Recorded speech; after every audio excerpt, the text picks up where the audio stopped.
That's the bill for state government, as you can see.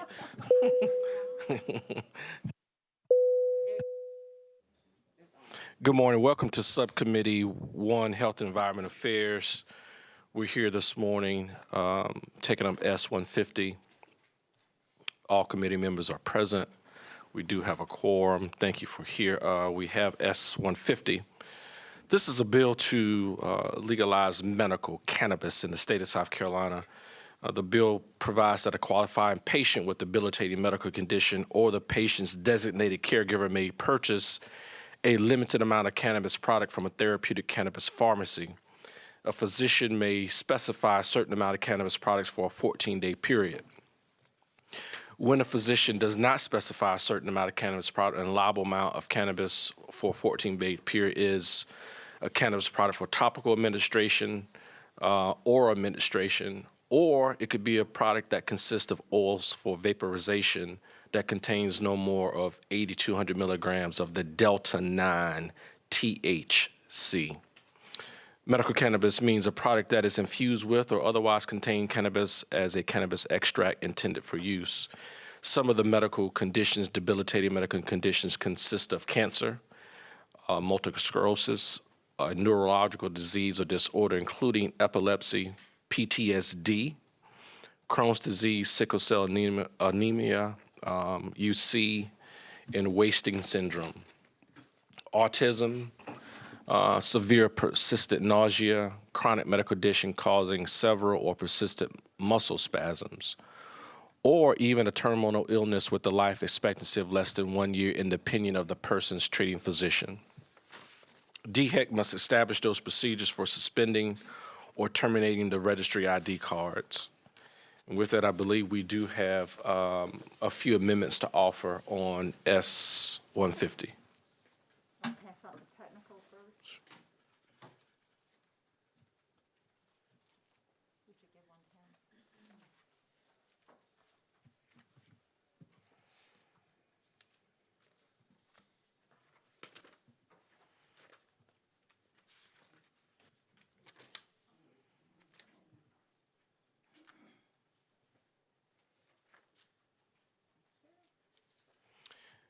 And thank you, Madam Clerk. This is a strike. This looks like the amendment.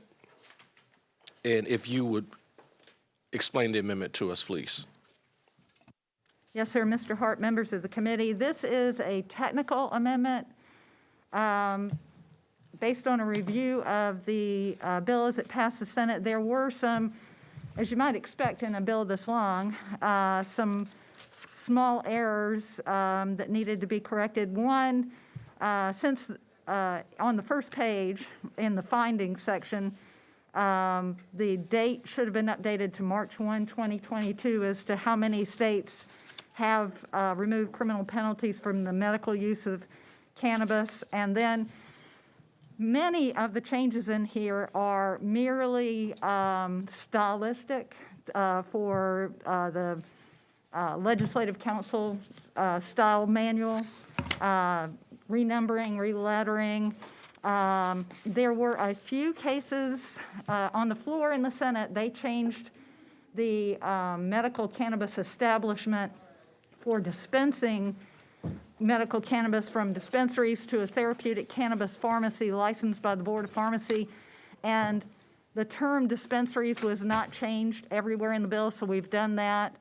The definition for a debilitating condition requires that we refer to debilitating rather than debilitated conditions, so we've changed that throughout. There are some purely grammatical changes. There are some instances where the original term was to authorize medical cannabis. A physician could authorize medical cannabis. It was changed to issue written certification for medical cannabis. That's done throughout the bill.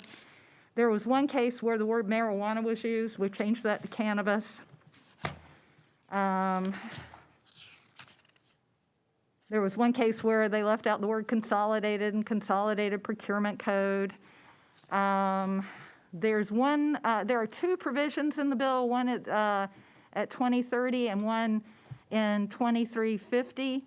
that talked about DHEC's authority to adjust the fees to meet the needs of the program. DHEC is supposed to charge fees sufficient to run, but not in excess of the cost to run the program. And in one case, it just said DHEC could increase fees, and the other, it said it could adjust. So we changed it to adjust so that they could actually decrease the fees if they saw that they could do that. There was one case where they left in the phrase "in states where applicable" for requiring the physician to have a state controlled substance registration number.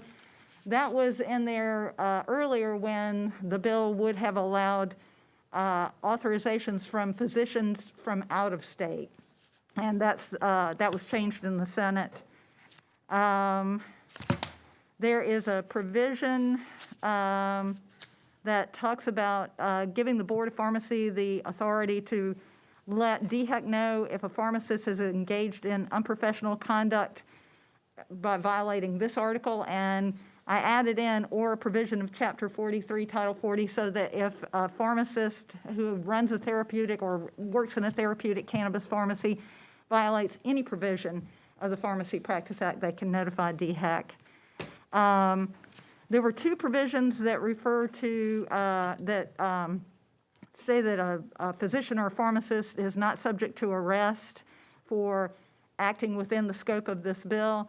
There was another section in the bill where a almost identical provision was located for pharmacists and for physicians. I've changed it so that it's consistent throughout the bill. There are two places in here where I've made it clear that since the Board of Pharmacy is going to be involved with licensing the therapeutic cannabis pharmacies, whereas before it was just DHEC licensing dispensaries, that in addition to DHEC's authority to regulate and inspect pharmacies, the Board of Pharmacy also has that since they're responsible for licensing these pharmacies.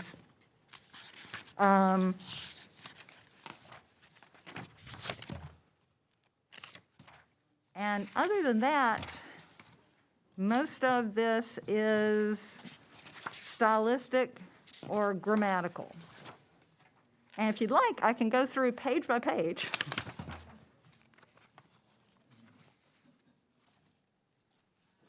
That's it.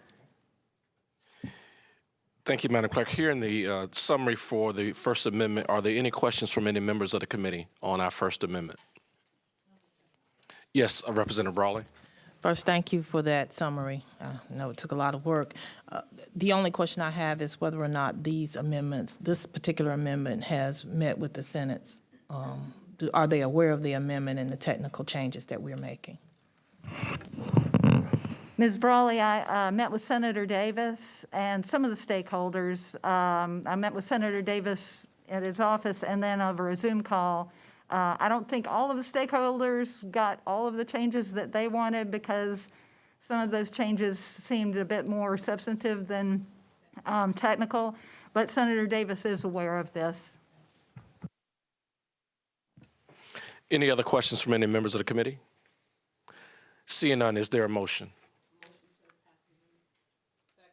Moved and properly second that we adopt the amendment to S150. If the clerk will call a roll. Ms. Brawley? Aye. Mr. Bustos? Aye. Mr. Hart? Aye. Ms. Matthews? Aye. Mr. Howard? Aye. All right. Thank you, and I believe we do have another amendment to S150.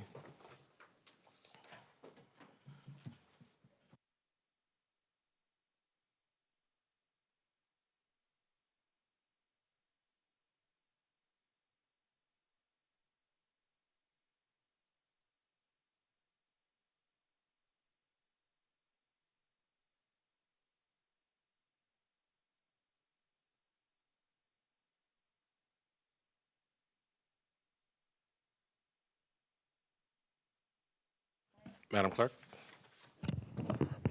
Mr. Chairman, members of the committee, I was asked to prepare this amendment.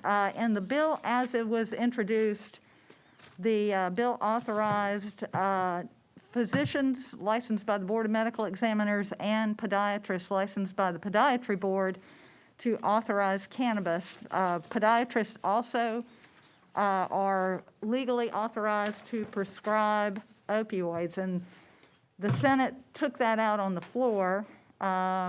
This amendment puts it back in and is actually a bit stricter. The Senate version, before it was taken out, allowed all licensed podiatrists to do the written authorizations for medical cannabis. This restricts it just to those podiatrists who are authorized to prescribe by the Board of Medical Examiners and who meet the requirements of 40, 51, 2110A. And those are the podiatrists who are RRA certified to do foot and ankle surgery and have an additional 3 years of training and are certified. So podiatrists who don't have that additional level of training and certification would not be authorized to do the written certifications for medical cannabis. Are there any questions from any members of the committee on our second amendment to S150? Hearing none, is there a motion?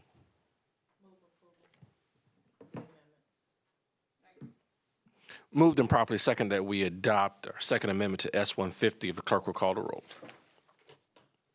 Ms. Brawley? Aye. Mr. Bustos? Aye. Mr. Hart? Aye. Ms. Matthews?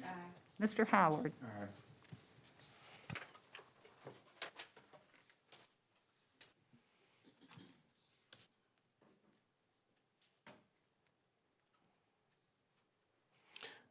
S150 has been amended with the two amendments. We're now on the bill, S150.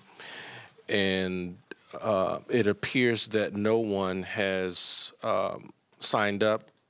We've been through several years of testimony, but out of fairness and equity, we want to make sure that everyone has the chance to speak and share their side of the story for S150. Before we take a vote, and we will have also in another committee hearing, before we take a vote, is there anyone else who would like to speak on S150? We want to make sure everyone has the opportunity to speak.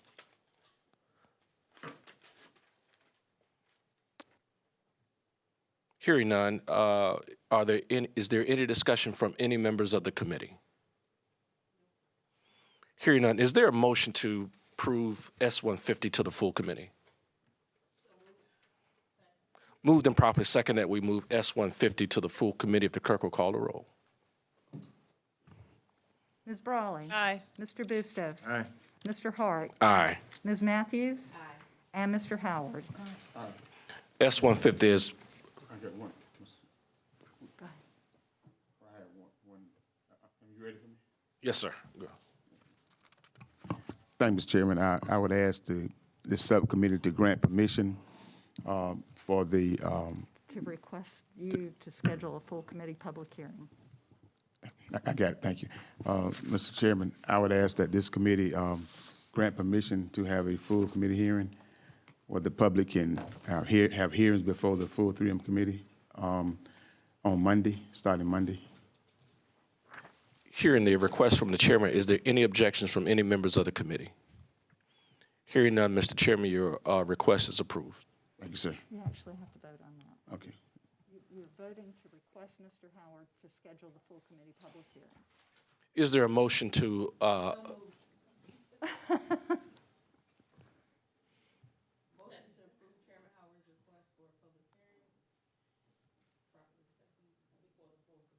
right, we need a second. Moved and properly second that we approve Chairman Howard's request for the full committee. If the clerk will call a roll. Ms. Brawley? Aye. Mr. Bustos? Aye. Mr. Hart? Aye. Ms. Matthews? And Mr. Howard? Aye.